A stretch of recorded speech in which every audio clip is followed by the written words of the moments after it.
March 18, 2001. Isang bangkay ng isang binatang lalaki ang natagpuang palutang-lutang sa Pasig River. Nakabalot sa karpet at nakagapos sa mga paa at kamay nito. May piring sa mata at nakabalot ng duct tape ang ulo. It's a very brutal crime. Very, very young, idealistic, trying to correct a system, a corrupt system. Sinubukan niyang itama. He's a hero. He paid the price. Kinilala ng mga otoridad na ang natagpuang bangkay, isang estudyante ng University of Santo Tomas, si Mark Welson Chua. The other two, yung suspect, until now, hindi pa rin nahuhuli. Anak, estudyante, bayani. Ganito inilarawan ng kanyang mga mahal sa buhay ang second-year engineering student ng University of Santo Tomas na si Mark Welson Chua. Si Mark ang tinaguriang whistleblower sa mga di umano'y anomalya at korupsyon sa likod ng pamalakad ng Reserve Officers Training Corps o ROTC sa kanyang pamantasan. Ang kanyang mga revelasyon daw naging mitsa upang kitilin ang kanyang buhay. Magandang gabi. Ako si Martin Andanar. Ating balikan ang bawat pangyayari at tuklasin ang buong katotohanan sa pagpatay kay Mark Welson Chua dito sa Crime Classic.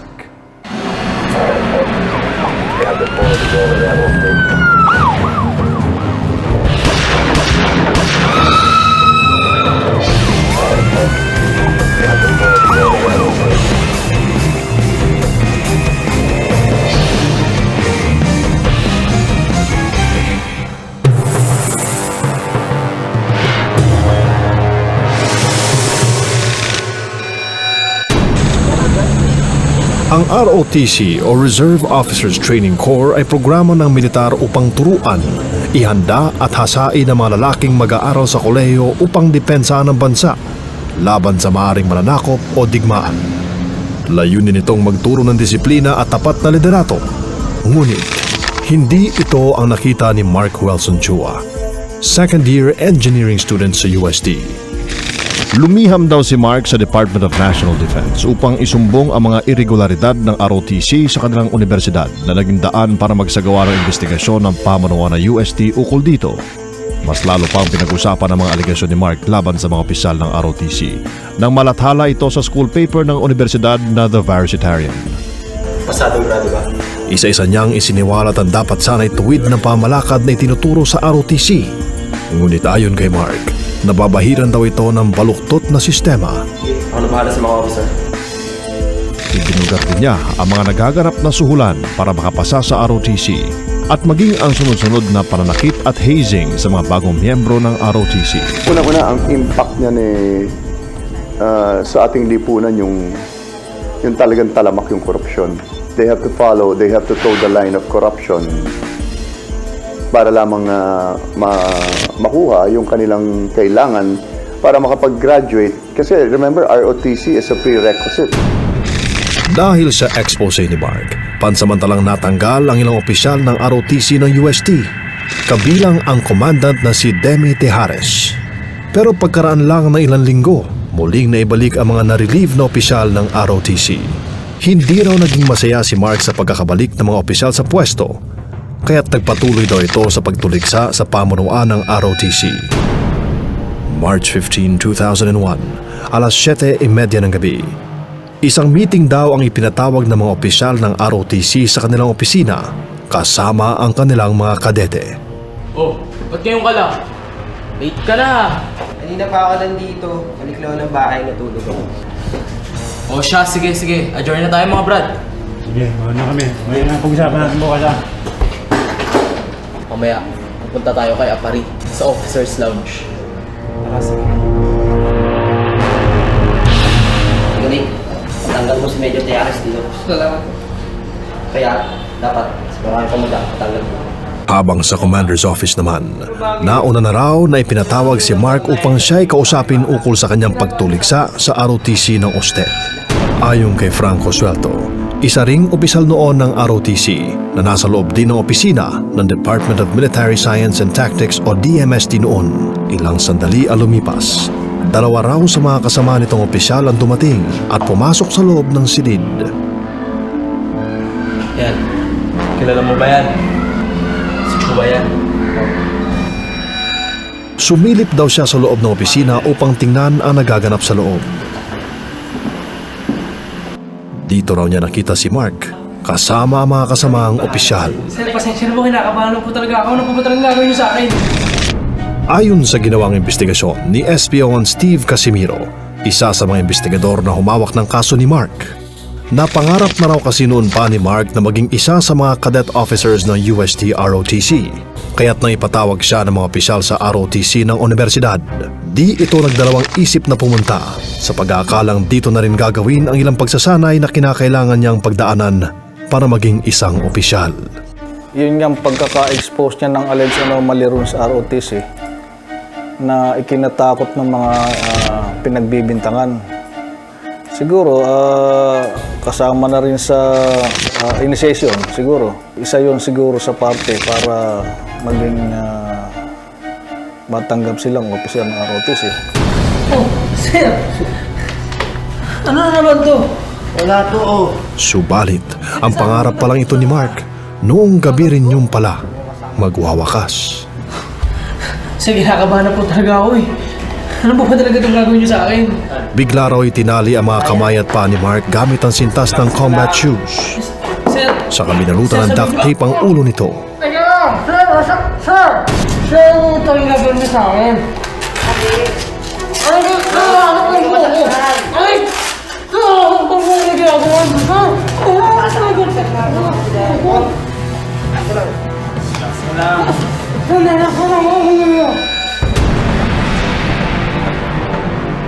Bilisan nyo! Palutin nyo na yan! Please! Kumuha rin daw ng carpet na nakalagay sa labas ng DMST office ang dalawa sa mga sospek at muling bumalik sa loob. Dito na pagkasundo ang ibalot ang katawan ni Mark. Hindi raw nagawang umangal ni Mark sa mga pinagagawa sa kanya ng kanyang mga opisyal sa pag-aakalang bahagi pa rin ito ng kanyang initiation. Hindi niya inisip na yung ginagawa sa kanya, tutuluyan pala siya. Akala niya part pa rin ng initiation. Yung pagkakatali sa kanya na yun.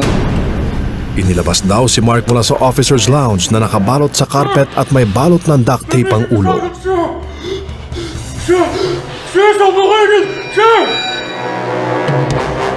Hindi rin daw naging madali ang pagpuslit na nakabalot na katawan ni Mark dahil sa dami na rin ng mga security guards na nakapaligid sa UST. Di pa po tapos yung meeting namin eh. Wala po kaming tubig.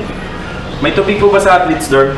Kaya't kinausap at nilinlang daw ni Swelto ang security guard sa kanilang dinaanan upang di mapansin ang paglabas ng mga sospek at maisakay sa isang puting pickup ang katawan ni Mark.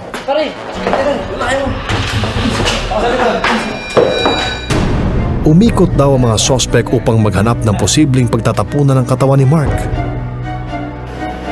Hanggang sa makarating ang mga ito sa likod ng Manila Post Office. At sa Ilog Pasig, napagkasunduang itapon ang wala ng buhay na katawan ng kaawa-awang estudyante. Nagpaikot-ikot muna raw yan eh, dito sa Manila eh. Dahil hindi rin nila alam kung paano i-dispose yung victim. Matagal bago sila nakapag-decide na doon sa lugar na yun itapon. Oh, sabi na. Ito. March 18, 2001. 3 araw matapos may sagawa ang krimen, lumutang at natagpuan ang katawan ni Mark. Naagnas na raw ito at halos hindi na makilala. Kakaibang pagpatay ang ginawa doon sa bata eh. Kung makikita niyo lamang yung mga pictures nung paano siya na-recover doon sa river after he was fished out, yung buong head niya was mummified eh. Sa paglutang ng bangkay ni Mark, lumitaw din kaya ang katotohanan ng totoong motibo sa kanyang pagkamatay? At sino-sino ang mga taong nasa likod ng pagpaslang sa estudyanteng naghahangad lamang ng kaayusan at pagbabago sa institusyong nais niyang pasukan? Kaya nga naman talaga napapatayin si Mark, hindi nga lang alam kung paano i-execute. Hindi naman pwedeng barilin si Mark kasi maingay. Hindi na siguro, suffocate na lang talaga.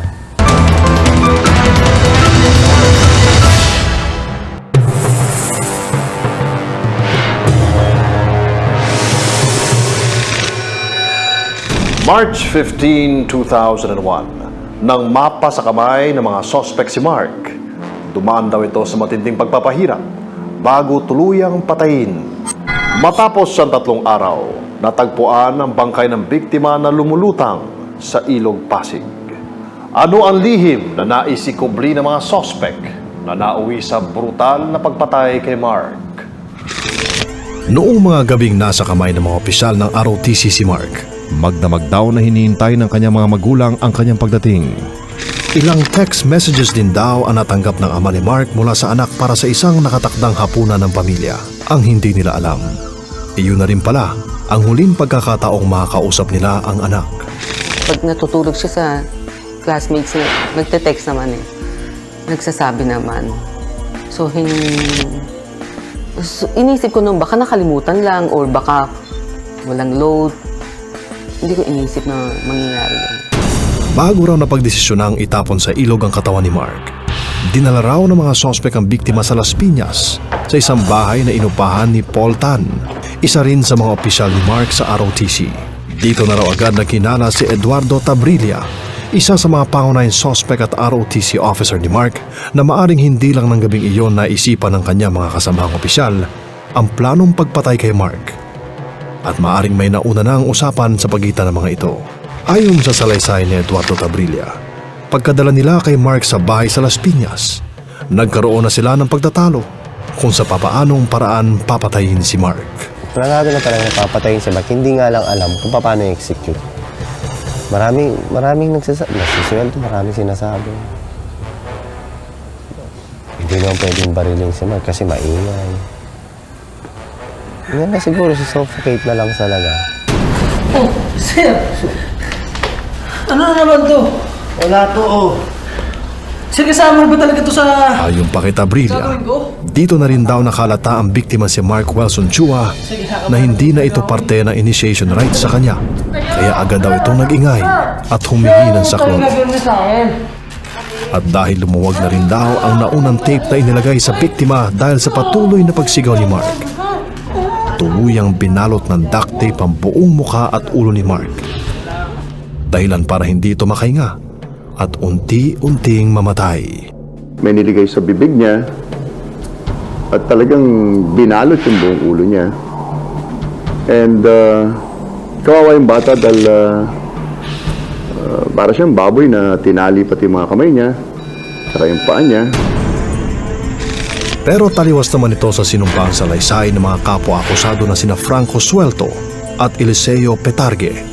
Nasa loob ng ROTC office sa UST binalutan ng duct tape si Mark at hindi sa bahay sa Las Piñas. Wala na ba ito si Mark? Kasi nasa harap ako, narinig ko nag-uusap sila ni Apari. Sabi ni Apari, parang relax ka lang. Malapit na matapos. Parang part pa rin ng hazing yung nangyayari. Nang matiyak daw ng mga sospek na patay na nga ang biktima, iniwan na raw ito nina Arnulfo Apari, Eduardo Tabrilla, Michael Von Reynard Manangbao, Paul Joseph Tan, at Franco Suelto, kapwa mga opisyal ng ROTC sa UST. At habang nasa daan daw ang mga sospek, nag-text daw si Apari sa mga magulang ni Mark para palabasin na kidnap for ransom ang motibo ng krimen. Meron na ngang nag-text sa daddy niya na demanding na ransom money. So, alam na namin na kala namin kinidnap. Hindi naman namin akalain na papatayin siya. Kasi pumasok sa isip nila yung pera. Kunwari, ransom, tawag si Apari sa father ni Mark. Alam ko, father yung tinawagan niya eh. Na humingi ransom, kapalit ni Mark. Pero wala na si Mark, kaya patayin. Hindi naman nag-push through kasi hindi mo na pwede solo eh. Ayon sa salaysay ni Eduardo Tabrilla, gabi ng March 16, bumalik ang mga sospek sa Las Piñas kung saan nila iniwan ang bangkay ni Mark. Hoy Dunuan! Serto, kung ano man ang makikita nyo dito sa bahay na to, walang lalabas sa iba ah! Ben. Alam ko na kung saan natin tatapon ang katawan ni Chua. Sinakay daw ng mga ito sa puting pickup ang bangkay ni Mark at sinimulang pagplanuhan kung saan ito itatapon upang tuluyan mapagtakpan ang kanilang ginawang krimen. Gahanap sila ng madilim na area at pwedeng ihulog si Mark. Wala kaming makita. Hanggang sabi, balik mo na lang. Balita mo sa Maynila. March 17, bandang 1:00 ng madaling araw, nang marating nila ang Jones Bridge, malapit sa National Post Office sa Lawton, Maynila. Sa Ilog Pasig na pagkasunduan ng grupo na itapon ng bangkay ni Mark. Balik sa Maynila, tapos napadaan ng Ilog Pasig. Inatras niya na lang yung binuksan yung camper. So yung sa Ilog Pasig. Tapos bumachi na kami. Umaga ng kinabukasan nang makita sa Jones Bridge ang bangkay ni Mark. Pinull out namin yung body mula ron sa ilog. Yun nga, lumitaw yung tao. Yung victim talagang maiisip mo na dumanas ng hirap bago namatay. Dahil sa naagnas at bloated ang bangkay, naging mahirap daw para sa mga investigador ang kilalanin ang katauhan ng biktima. Dinala raw muna ito sa isang punerarya sa Paco, Maynila at doon ineksamin. Agad din daw ipinaalam sa mga magulang ni Mark sa pagkakatagpo ng bangkay ng anak. Na-recover kasi ng mga otoridad ang naipit na dog tag ni Mark sa kanyang ulo. At sa dog tag na ito nakaukit at nakita ng mga pulis ang buong pangalan ni Mark Welson Chua. I was in a denial stage. Sabi ko, hindi mo pwede si Mark. Marami naman may dog tag na so, yung mga, di ba, uso dati, mga dog tag sa suot-suot ng mga kabataan. So, pagbaba ko nung sasakyan, narinig ko na yung iyak nila. Yun na. So, na-confirm kong siya na nga yun. Ayon sa medical legal na isinagawa kay Mark Welson Chua, asphyxia o suffocation daw ang sanhi ng kanyang pagkamatay dahil na rin sa pagkakabalot ng duct tape sa kanyang mukha. Hinala ng mga magulang, malaki ang kinalaman ng ginawang expose ni Mark sa sistema ng ROTC sa kanilang universidad kung bakit naging ganito kabrutal ang pinagdaanan ng kanilang anak sa kamay ng mga sospek. Ilang linggo raw kasi bago patayin si Mark, nagsabi ito na may mga taong nagbabanta sa kanyang buhay dahil sa isang expose na kanyang isinulat. Siyempre, as a mother, sabi ko, mag-iingat ka, baka anong gawin sa'yo, alam mo na yung society. And he answered me back na, if that's the price I have to pay. Sabi ko, is it worth it? Nagsanib puwersa ang mga kawani ng NBI, PNP at pamunuan ng UST para imbestigahan ang kaso ng pagpatay at kilalanin ng mga sospek na pumaslang kay Mark. I appeal to the men in uniform that are still good and honest and decent to come out and help us in this case and expel these misfits and scalawags who are destroying your and our institutions. Unang naakusahan ang komandant nitong si Major Demi Tijares at ang sundalo technical officer ng UST ROTC na si Genesis Binagatan. Pero dahil sa kawalan ng ebidensya, agad na-dismiss ang kaso laban sa kanila. Halos 6 na buwan pa raw ang itinagal na investigasyon ng mga otoridad bago sila tuluyang makakuha ng lead sa pagkakakilanlan ng mga sospek. Ngunit sa tulong daw ng isang hindi nagpakilalang opisyal ng ROTC sa UST, nakipag-ugnayan daw ito sa ama ni Mark at nagbigay ng ilang detalye na makatutulong upang matukoy ang mga sospek sa krimen. Sabi nila, gumamit daw si Mr. Chu ng dati naming kasamahan sa ROTC, yung nag-quit ba. Ayun, nagkwento sa kanya, ganyan. Na kami nga talaga yung gumawa. Na walang involvement yung mga pinipinpoint nilang sundalo. Tapos nasampahan yata ng, parang nag-open yata si Mr. Chu ng second set of suspects. Yun, kami na nga. Agad nagpalabas ng warrant of arrest laban sa 6 na suspect na sina Arnulfo Apari, Michael Von Reynard Manangbao, Paul Joseph Tan, Eduardo Tabrilla, Francisco Suelto at Jeremy Dunuan, mga opisyal ng ROTC. Subalit agad na bumaliktad ang dalawa sa mga sospek na sina Francisco Suelto at Jeremy Dunuan para tumayong state witnesses. Samantala, sumuko si Apari noong February 2002. Eduardo Tabilla, arestado ka sa salang pagpatay kay Mark Wilson Chua. Anong pagpatay? Wala naman ako pinapatay. Wala akong ginawang kasalanan. Habang nahuli naman ang isa pa sa mga suspect na si Tabrilla. Wala akong ginawang kasalanan. Ang iba pang mga suspect na sina Tan at Manambaw, tuluyan ang nakatakas at nakapagtago. Itong dalawang to, they have remained at large. So justice has not been served yet. Hanggang sa ngayon, hinihintay pa rin ng pamilya Chua ang pagkakumpleto ng inaasam nilang hustisya. Pero may napala nga ba si Mark sa kanyang pakikibaka noon laban sa maling sistema ng ROTC sa bansa na siyang naging sanhi ng kanyang kamatayan?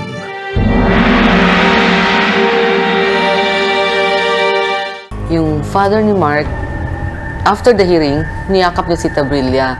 So I was asking, bakit binibefriend mo pa yung pumatay sa anak mo? Biruin mo, murderer ng anak mo, papatawarin mo.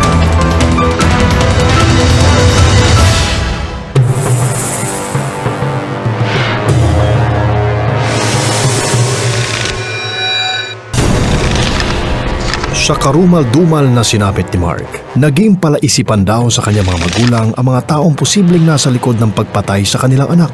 Bakit ganun katindi ang galit sa kanya? Yung pala, ang laking amount of money involved pala yon. Yung pagkabulgar niya, siguro ang dami nawala ng dilihensya.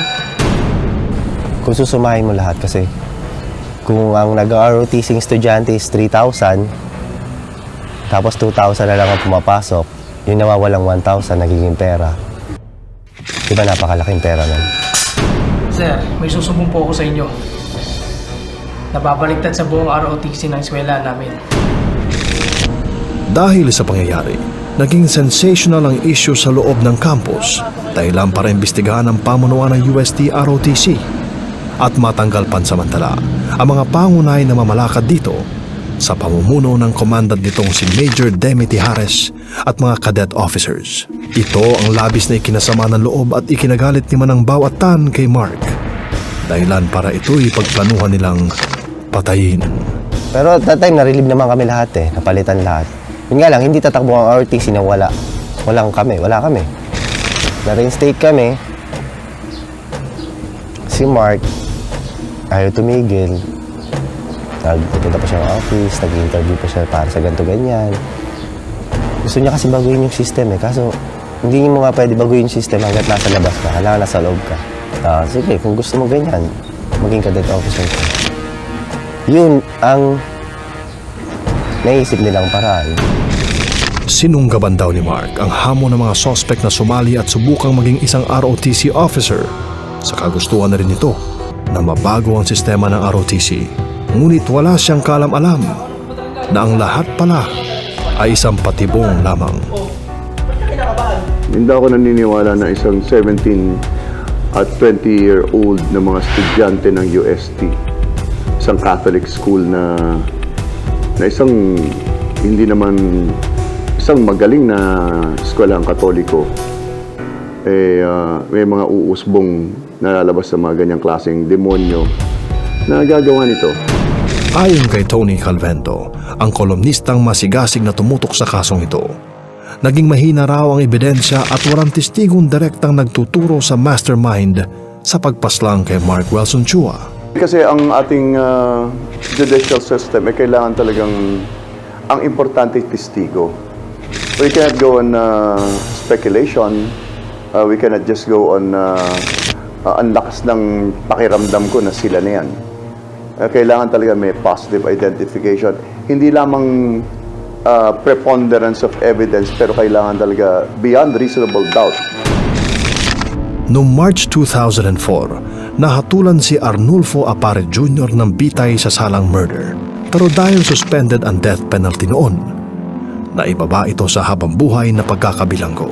Napawalang sala naman ang iba pang mga akusadong sina Jeremy Dunuan at Francisco Suelto dahil sa pagiging pangunahing testigo ng krimen. Dahil naman sa tuwirang pag-amin ni Eduardo Tabrilla, napababa sa homicide ang kasong isinampa sa kanya. Habang ang dalawa pang akusadong sina Michael Manambao at Paul Tan patuloy pa rin pinaghahanap ng batas. Maglalabing 1 taon na ang nakalilipas matapos ang karumal-dumal na krimen. Yung father ni Mark, after the hearing, niyakap niya si Tabrilla. So I was asking, bakit binibefriend mo pa yung pumatay sa anak mo? Ako yung galit na galit. Biruin mo, murderer ng anak mo, papatawarin mo. But then, nangyari na ngayon, after a few months, namatay na rin yung father kasi.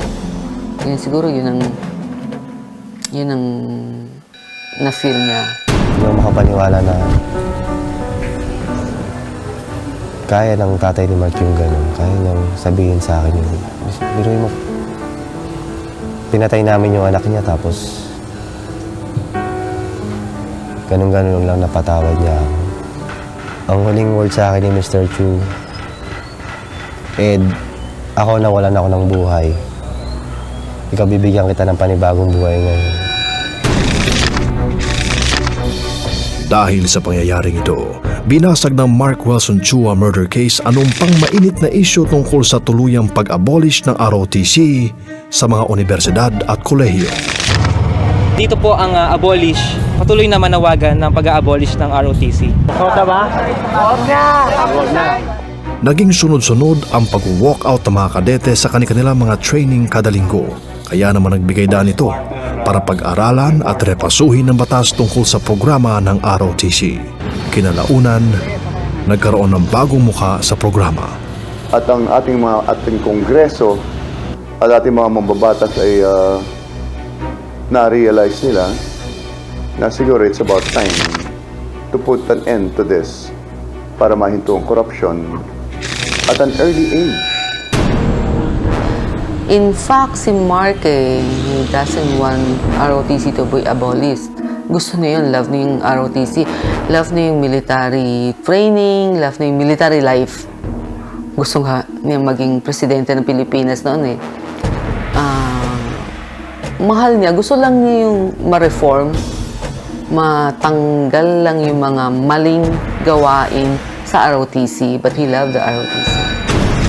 Bagamat halos sarado na ang kaso, paniniwala ng ilan, hindi pa tuluyang nakakamit ni Mark ang tunay na hustisya. Itong mga to, estudyante, bata, kung walang nag-utos, you think magagawa nila yon or walang nag-assure sa kanila, walang magbaback up sa kanila, di ba?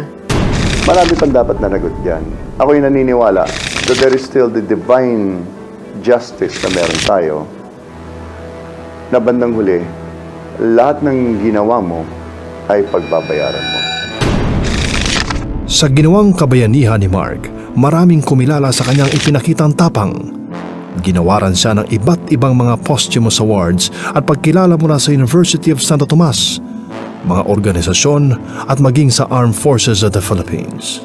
He was a hero, although namatay siyang as maraming achievements, maraming binigay sa kanyang awards, medals. Anuhin ko yung mga yun, di ba? I lost my son. Sa isang krimen, kadalas ay isang mapait na alaala at pagkabigo ang iniiwan nito. Subalit sa pagkamatay ni Mark, isang maling sistema ang naituwid at nagpabago sa sistema ng ROTC sa bansa. Magandang gabi. Ako si Martin Andanat. Hanggang sa susunod na pagbabalik tanaw at pagtuklas ng katotohanan dito sa Crime Classic.